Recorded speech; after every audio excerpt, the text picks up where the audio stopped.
विधान परिषद के हमारे सभी माननीय सभापतिगण,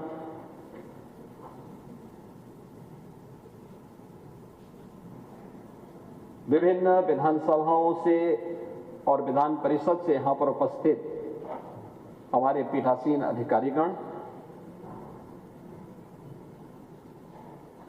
राज्यसभा के हमारे महासचिव,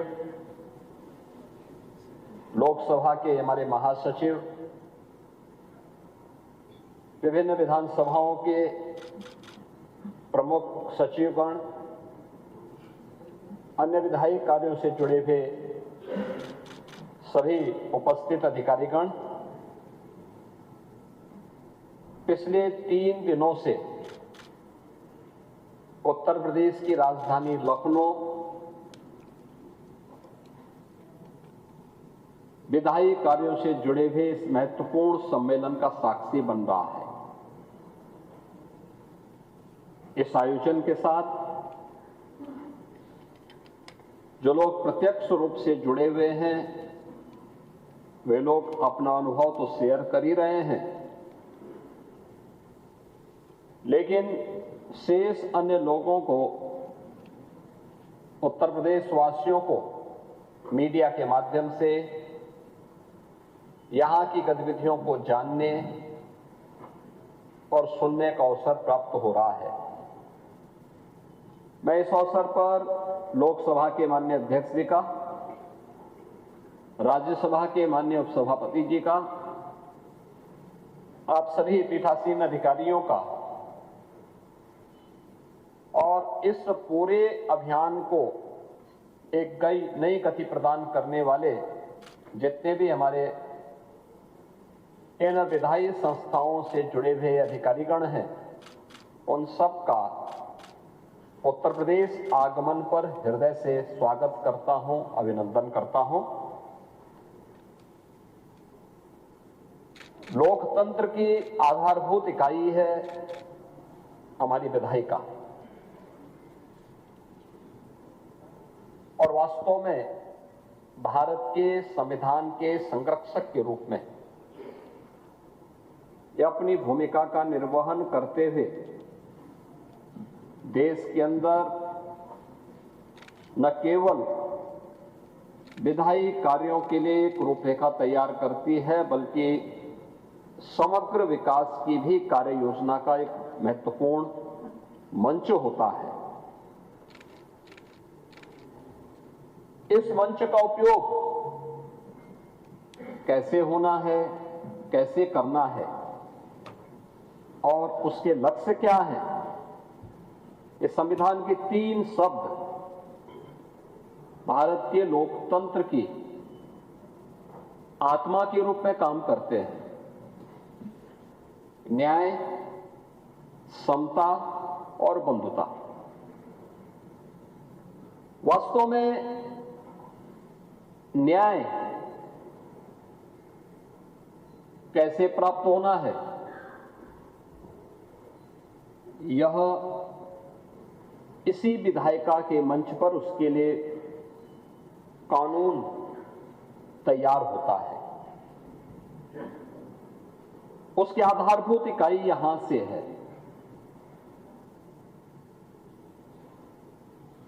सरकार की योजनाएं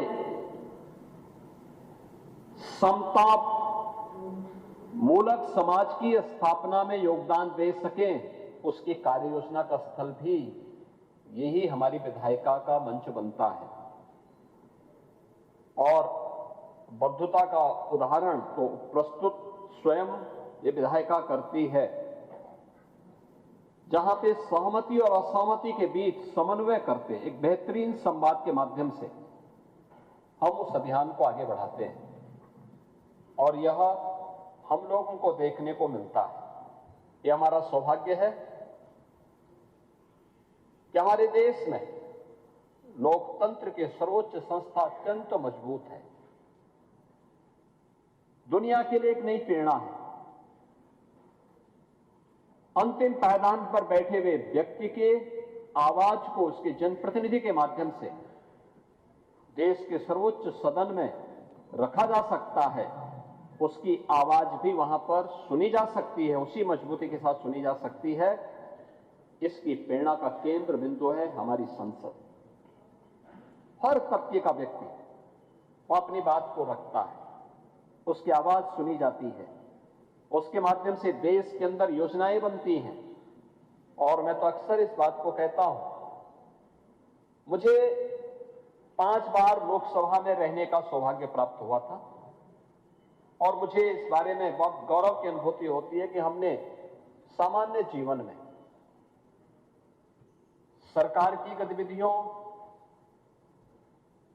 आपसी व्यवहार और कैसे नियम के अंतर्गत इन कार्यक्रमों को आगे बढ़ाया जा सकता है, इन सभी को देश की संसद के अंदर सीखा है, जाना है। और मैं अक्सर कहता हूं कि जो भी विधानसभा या विधान परिषद केवल संसद के नियमों को, परिनियमों को एक बार अवलोकन कर लें, उसका प्रशिक्षण ले लें, उसको अपनी विधानसभा को संचालित करने में बहुत कठिनाई नहीं होगी और बहुत आसान भी होगी। और मैं धन्यवाद दूंगा कि हमारे विधानसभा के माननीय अध्यक्ष श्री सतीश महाना जी ने 2022 में अध्यक्ष विधानसभा का बनने के बाद मैंने उनके सामने इस बारे में रखा। मैंने कहा था, देखिए एक सामान्य से उदाहरण है।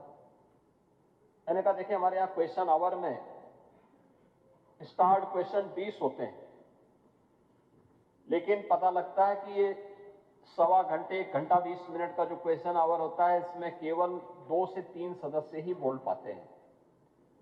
वो एक व्यक्ति 15-15, 20-20 सप्लीमेंट्री और फिर उसमें भी ऐसे ऐसे प्रश्न करते हैं, तो जैसे प्रश्न होते हैं वैसे उत्तर भी आते रहते हैं।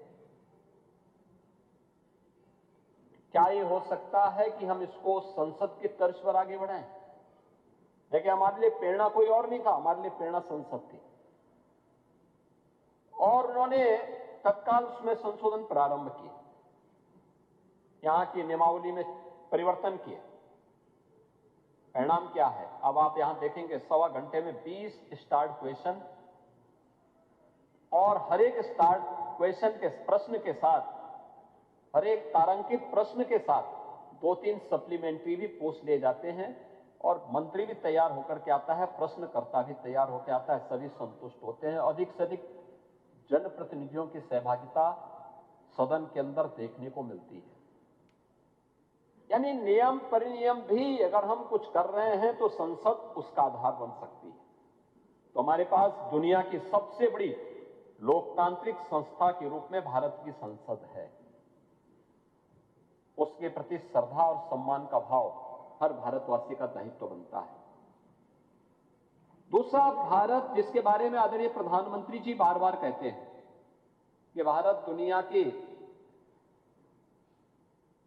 लोकतंत्र की जननी भी है। हमारे यहां बताइए ना, त्रिस्तरीय पंचायत की व्यवस्था हमने बाद में लागू की, लेकिन गांवों में सरपंच की व्यवस्था और पंचीय की व्यवस्था ये प्राचीन काल से थी, यानी ट्रेडिशनल थी। हम लोगों ने उसको अपने जीवन का हिस्सा बनाया था। यानी हम लोग उन चीजों को लेकर के जिसके बारे में राष्ट्रपिता महात्मा गांधी कहते हैं, ग्राम स्वराज की परिकल्पना को साकार अगर किसी ने किया था, हमारे गांवों ने किया था।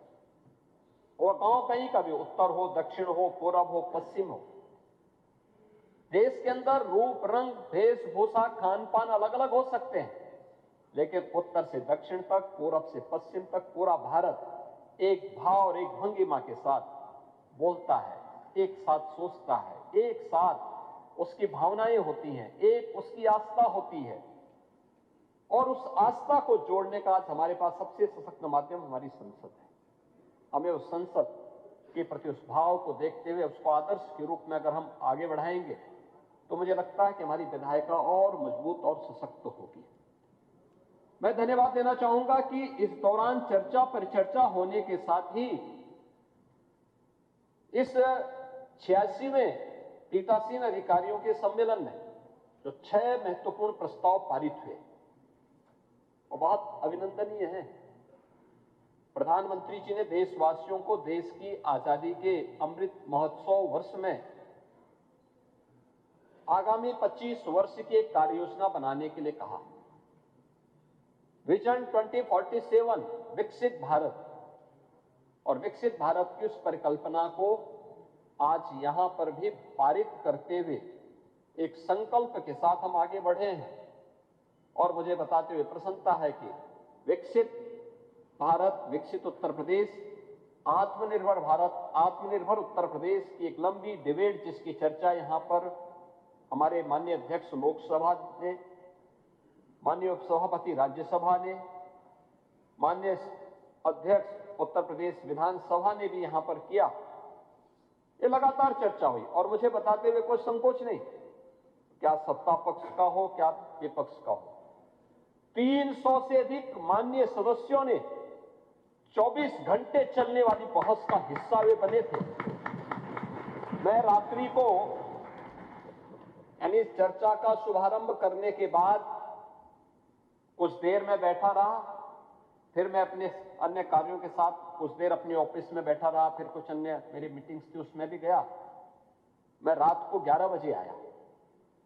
क्या होड़ लगी हुई थी बोलने के लिए, और कितने अच्छे सुझाव आए हर एक तबके का। विकसित भारत और विकसित उत्तर प्रदेश को लेकर के उनके अपने महत्वपूर्ण सुझाव थे। और मेरा यह मानना है कि हम किसी व्यक्ति की क्वालिफिकेशन से नहीं, उसके अनुभव का लाभ इस सदन के माध्यम से जब लेते हैं तो हमारे लिए बहुत प्रभावी होता है, बहुत महत्वपूर्ण होता है। उत्तर प्रदेश की इस विधानसभा ने, विधान परिषद ने लगातार इसमें चर्चा चलाई, दिन हो रात्रि हो, लगातार ये चर्चा चलती रही और लोगों ने विकास के बारे में इन मुद्दों को रखा। विकसित भारत के लक्ष्य को प्राप्त करने के लिए हमारी क्या जवाबदेही होनी चाहिए, ये केवल भारत सरकार का काम नहीं है, ये केवल प्रधानमंत्री जी का ही काम नहीं है। हम भी इस अभियान के सारथी बन सकते हैं, हम भी उसके सिपाही बन सकते हैं। और उस अभियान के साथ जुड़कर चर्चा हुई और मुझे बहुत अच्छा लगा कि पीठासीन अधिकारियों के इस सम्मेलन में भी इस प्रस्ताव को पारित करते हुए प्रभावी ढंग से इसको आगे बढ़ाने के लक्ष्य के साथ विकसित भारत की परिकल्पना को साकार बनाने की दिशा में किए गए प्रयासों को एक सार्थक गति प्रदान की है। हमारी विधायिका के सिटिंग के बारे में देखिए, अब तो यूपी में तो कोई दिक्कत नहीं है, यहां हमारी सदन की कार्रवाई बहुत स्मूथली चलती है, बहुत अच्छे ढंग से चल रही है। और जितने दिन चलते हैं इस बात के लिए प्रतिस्पर्धा होती है कितने दिन, यानी हमारे यहां दिन में लंच आवर नहीं होता है। संसद में दिन में 1 घंटे के लिए लंच आवर होता है, लेकिन यहां तो जब एक बार 11 बजे शुरू होती है तब फिर वो 5 बजे, 6 बजे, 7 बजे, 8 बजे, 10 बजे तक चलती रहती है। जिसको लेना होगा कैंटीन में उनके लिए भोजन की व्यवस्था बहुत होता है। तो यहां चेयर से एक बार संसदीय कार्य मंत्री को बोल दिया जाता है कि भाई देखो, सदस्य यहां दिन भर बोलेंगे, आप उनके लिए कैंटीन में भोजन की व्यवस्था करवा दीजिए। वे लोग जाते हैं, जिसको भोजन लेना होगा लेंगे, जिसको अपना टिफिन लेके आना होगा अपना लेके भी आता है, और लोग अपना दिन भर उस चर्चा का विषय उसको बनाते हैं और सीटिंग अच्छी होती है। लेकिन अच्छा हुआ प्रस्ताव यहां पे पारित हुआ है कि वर्ष में कम से कम 30 सीटिंग होनी ही चाहिए। यह भी एक बहुत अभिनंदनीय प्रयास है और इसका स्वागत किया जाना चाहिए, क्योंकि यह एक प्रेरणा है। ये केवल हमारी संसद और विधानसभा के लिए ही नहीं है, हमारी लोकतांत्रिक संस्थाओं के, अन्य संस्थाओं के लिए, नगर निकायों के लिए, ग्राम पंचायतों के लिए, जिला पंचायतों के लिए, हमारे क्षेत्र पंचायतों के लिए भी ये एक नई प्रेरणा है, एक नई प्रेरणा है। टेक्नोलॉजी के इस युग में हम अपने आप को पीछे नहीं छोड़ सकते। यहां से जब सरकार के सामने आया कि ई विधान होना है, पार्लियामेंट का भी आग्रह था कि ई विधान होना है, हमने कहा इसमें देर नहीं करनी चाहिए, एकदम लागू करिए। और मैं धन्यवाद दूंगा माननीय अध्यक्ष जी को कि वो स्वयं आए थे उसके उद्घाटन में और यहां पर ई विधान के रूप में उत्तर प्रदेश विधानसभा ने भी और उत्तर प्रदेश विधान परिषद ने भी आज इसको क्या पेपरलेस विधानसभा के रूप में ही नहीं, अब यूपी में पेपरलेस कैबिनेट भी है, पेपरलेस बजट भी है, पेपरलेस सब कुछ भी है। और सदस्य खुश, बहुत अच्छे ढंग से वो लोग इसको उन्होंने अप्रिशिएट किया। शुरू में थोड़ा उनको दिक्कत थी, लेकिन अब लोग आते हैं, आसानी से पूरी प्रक्रिया के साथ जुड़ते हैं। आप सोचो ना, कितनी हमने कागज की बचत की है, कितनी वनस्पतियों को हमने काटने से रोका है, प्रकृति का भी और पर्यावरण का भी संरक्षण किस रूप में किया है। ऐसे ही टेक्नोलॉजी से हमारा जनप्रतिनिधि भी अपडेट हो, इस मुद्दे पर भी यहां पे चर्चा हुई है और उसके लिए भी उनके उचित प्रशिक्षण की व्यवस्था। ऐसे जो 6 महत्वपूर्ण प्रस्ताव हैं, ये अत्यंत महत्वपूर्ण है और मैं इसके लिए आप सभी यानी माननीय अध्यक्ष लोकसभा जी का, माननीय उपसभापति राज्यसभा का, आप सभी माननीय पीठासीन अधिकारियों का इस बात के लिए हृदय से अभिनंदन करूंगा कि यह एक नई प्रेरणा है और इस प्रकार की प्रेरणा समाज को आगे बढ़ने के लिए, हमारी हर उस लोकतांत्रिक संस्था को आगे बढ़ने के लिए एक नया प्रेरणा और प्रकाश होती है। जो भी जनता के द्वारा चुने गए जनप्रतिनिधि के रूप में विकास की एक धुरी बनते हैं, उस दिशा में एक नया प्रयास है। उत्तर प्रदेश विधानसभा देश के अंदर से जुड़ी हुई उन ज्वलंत मुद्दों को लेकर के अपनी अनवरत चर्चा पर चर्चा को लगातार चलाती है। सस्टेनेबल डेवलपमेंट गोल्स पे भी यहां लगातार चर्चाएं हुई, लगातार 37-38 घंटे तक चर्चा होती रही और फिर उसके गोल डिसाइड हुए। उस पे मंत्री मंडल के स्तर पर उसके लिए कमेटियां गठित हुई। सरकार को उसको एजुकेशन के लिए भी अलग अलग हमारे एडिशनल चीफ सेक्रेटरीज के स्तर पर भी कमेटियां गठित हैं जो लगातार उसे अचीव करने की दिशा में कार्य कर रहे हैं। 26 नवंबर संविधान दिवस पर भी हम मौलिक अधिकारों पर ही नहीं बल्कि अपने मूल कर्तव्यों पर भी चर्चा करें। यहां पे अनवरत चर्चा हमने विधानसभा के अंदर, विधान परिषद के अंदर इस चर्चा को भी एक अनवरत चर्चा का विषय बनाया था। अन्य ज्वलंत मुद्दों को लेकर के भी, क्योंकि जब हम यहां चर्चा करते हैं तो चर्चा केवल यहीं तक सीमित नहीं होती। चर्चा में हमारा जनप्रतिनिधि जाता है तो हम अपने विधायकों से एक बारे में कहते हैं, विधान परिषद के सदस्यों से कहते हैं कि भाई आप यहां चर्चा कर रहे हैं, ये चर्चा यहीं पे सीमित नहीं होगी, आपको इसी प्रकार की चर्चा को अपनी विधानसभा में भी करवाना है। वहां पे भी चर्चा होगी। ब्लॉक स्तर पर आप जाइए, क्षेत्र पंचायत के साथ जुड़िए, कुछ ग्राम पंचायतों के साथ जुड़िए, उन ग्राम पंचायतों में भी इन कार्यक्रमों को आपको जुड़ने का अवसर प्राप्त हो। उन लोगों को भी एक नई प्रेरणा होती है, क्योंकि हर व्यक्ति यहां आकर के देख नहीं सकता, लेकिन जब ये न्यूज़पेपर के माध्यम से, मीडिया के माध्यम से उसके पास पहुंचता तो उसको लगता है कि क्या हम भी कर सकते हैं। और हम लोगों ने जब विकसित भारत, विकसित उत्तर प्रदेश में यहां चर्चा की, अब क्या हमने कहा विजन डॉक्यूमेंट बनेगा, लेकिन विजन डॉक्यूमेंट के साथ हम पब्लिक के भी इसमें सुझाव लेंगे। पब्लिक के सुझाव के लिए कैसे इतना बड़ा अभियान चलेगा। हमने कहा हमारे लगभग यानी 500 तो हमारे जनप्रतिनिधि हैं जो विधानसभा के हैं, विधान परिषद के। इन सब के साथ ही हमने 500 इंटेलेक्चुअल को लिया। यूपी के जितने रिटायर्ड चीफ सेक्रेटरीज थे, एडिशनल चीफ सेक्रेटरीज थे, प्रिंसिपल सेक्रेटरीज थे, रिटायर्ड कुलपतिगण थे, शिक्षाविद थे, वैज्ञानिक थे, अन्य समाज के अलग अलग तबके से जुड़े हुए 500 ऐसे लोगों की हम लोगों ने कार्यशाला भी की। और कार्यशाला करने के बाद उनको हमने सेक्टर दिए, पूरे दिन भर की कार्यशाला हुई, उनको हमने लिटरेचर उपलब्ध करवाए और हमने कहा कि भाई आपको 75 जनपद है, 75 जनपदों के लिए 75 ग्रुप बनाए और सबसे कहा गया कि हर एक को 3-3 संस्थाओं में जाकर के इस मुद्दे पे यूथ को जोड़ना है, किसानों के साथ जुड़ना है, उद्यमी और व्यापारियों के साथ जुड़ना है, महिला स्वयंसेवी समूहों के साथ जुड़ना है, समाज के अलग अलग तबके के साथ जुड़ करके उनसे इस चर्चा को करना है।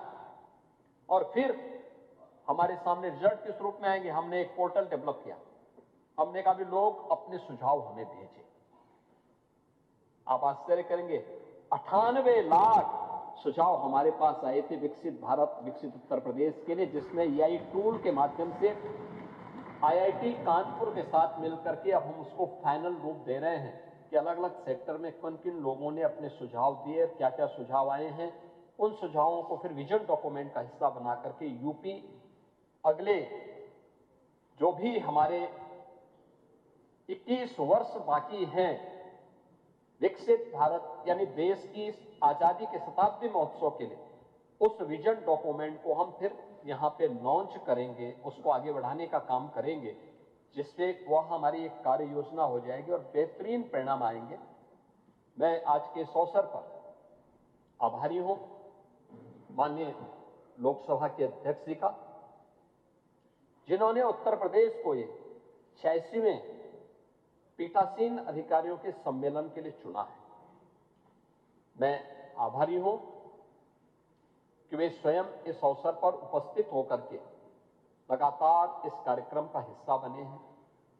उपसभापति राज्यसभा माननीय हरिवंश जी का,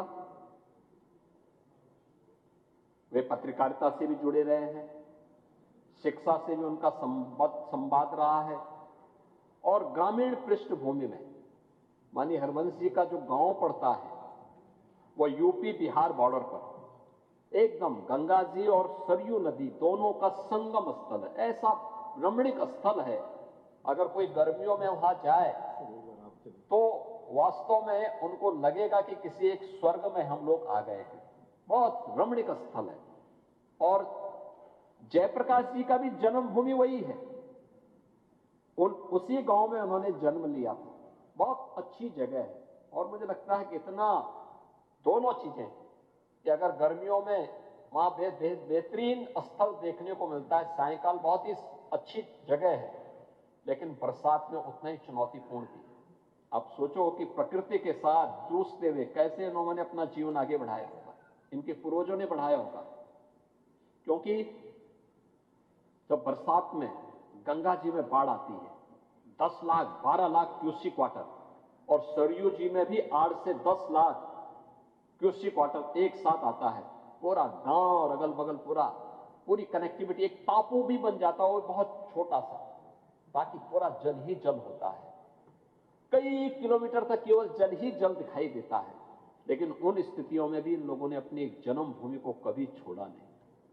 और आज तो उनके प्रयास से गांव में बहुत अच्छा काम हुआ है, विकास हुआ है, गांव एक नई दिशा में गया है। उन्होंने अपनी पैतृक प्रॉपर्टी भी गांव के विकास के लिए वहां दान की है और गांव में बेहतरीन इंफ्रास्ट्रक्चर वहां पे आज विकसित करने के लिए उन्होंने वहां पे एक नई जो प्रेरणा थी वह कार्य आज वहां पर, और जयप्रकाश जी की स्मृति को भी जीवंत किया है उस गांव में। नहीं तो लोग भूल से गए थे, लेकिन वो गांव आज उस रूप में जीवंतता का एक उदाहरण बना है। तो उनका मार्गदर्शन समय समय पर उत्तर प्रदेश को प्राप्त होता है। आज उस पिछले 3 दिनों से उनका सानिध्य यहां प्राप्त हो रहा है। मैं हृदय से उनका आभार व्यक्त करता हूं। आप सभी पीठासीन अधिकारियों का, जिन्होंने उत्तर प्रदेश में आ पाए। उद्घाटन सत्र में मुझे रहना था और मैं एक दिन पहले तक था, लेकिन अचानक हम लोगों को दिल्ली कार्यक्रम में, एक महत्वपूर्ण कार्यक्रम में जाना पड़ा और कल जैसे ही वहां से छुट्टी मिली मैं सीधे वापस आया और रात्रि में माननीय अध्यक्ष जी के रात्रि भोज के कार्यक्रम में आप सबसे मेरी वहां पे मुलाकात भी हुई और मुझे बहुत अच्छा लगा कि आज आप सब आपसे मुझसे एक बार और संपर्क और संवाद का अवसर प्राप्त हुआ है। और मैं जरूर इस बारे में हम लोग प्रयास करेंगे कि इस पीठासीन अधिकारियों के सम्मेलन के अवसर पर जो भी कार्य योजना बनेगी, उत्तर प्रदेश सरकार का उसमें भरपूर सहयोग मिलेगा। उसको आगे बढ़ाने में हम पूरा उसका सम्मान भी करेंगे और उसको प्रभावी ढंग से लागू करेंगे। वैसे भी हमारे यहां पे यानी पीठ का और सरकार का जो अप्रोच होता है वह हमेशा प्रोएक्टिव होता है, रिएक्टिव नहीं होता है। ऐसा नहीं होता है कि ऐसी नौबत नहीं आती है कि सरकार ने नहीं किया तो हम सरकार को घेर देंगे, या फिर ऐसा नहीं होता है कि अगर पीठ ने कभी विपक्ष को मौका ज्यादा दे दिया है तो सरकार भी रिएक्टिव नहीं होती, प्रोएक्टिव होती है, क्योंकि ये पीठ का दायित्व बनता है कि वो दोनों में संतुलन बनाए और संतुलन बनाने का काम करते हैं।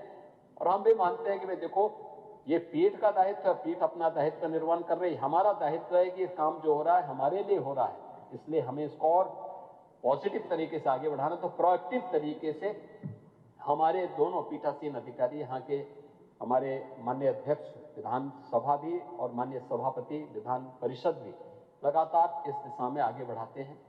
और मुझे अच्छा लगा कि मैं अक्सर सुनता हूं, क्योंकि हमारे विधानसभा के अध्यक्ष जी भी और विधान परिषद के सभापति जी भी देश के अंदर भी और दुनिया के अंदर जहां कहीं भी पीठासीन अधिकारियों से जुड़े हुए सम्मेलन होते हैं तो इनका विजिट लगातार होता रहता है, बताते हैं कि वहां ये हुआ, वहां इन मुद्दों पे चर्चा हुई। हमें अच्छा लगता है कि केवल सदन की कार्रवाई तक हम सीमित नहीं हैं, उसके बाद भी सीखो और सिखाओ का एक मंच, यह सम्मेलन हमारे लिए मिलता है, क्योंकि बहुत सारे विधानसभाओं ने या संसद ने कुछ नया किया है, वो हमें जानने और सीखने का एक मंच मिलता है। ये सचमुच एक नया उदाहरण है, एक नई प्रेरणा है। मैं इस अवसर पर एक बार फिर से आप सभी का हृदय से आभार व्यक्त करते हुए आप सबके प्रति अपनी मंगल में शुभकामनाएं भी देता हूं और विश्वास करता हूं कि आगे भी उत्तर प्रदेश को जो भी दायित्व दिया जाएगा, उत्तर प्रदेश इसको बहुत प्रभावी ढंग से आगे बढ़ाने का कार्य करेगा। आप सबका मैं एक बार फिर से हृदय से अभिनंदन करता हूं। धन्यवाद। जय हिंद। बहुत बहुत धन्यवाद माननीय मुख्यमंत्री महोदय। आपके मोबाइल पर तुरंत आएगी ब्रेकिंग न्यूज, स्क्रीन पर सबसे पहले दिखेगी बड़ी खबर, देश दुनिया की हर खबर एक जगह। अब आपके मोबाइल पर तुरंत फटाफट इंस्टॉल कीजिए न्यूज नेशन ऐप और रखिए खुद को अपडेट।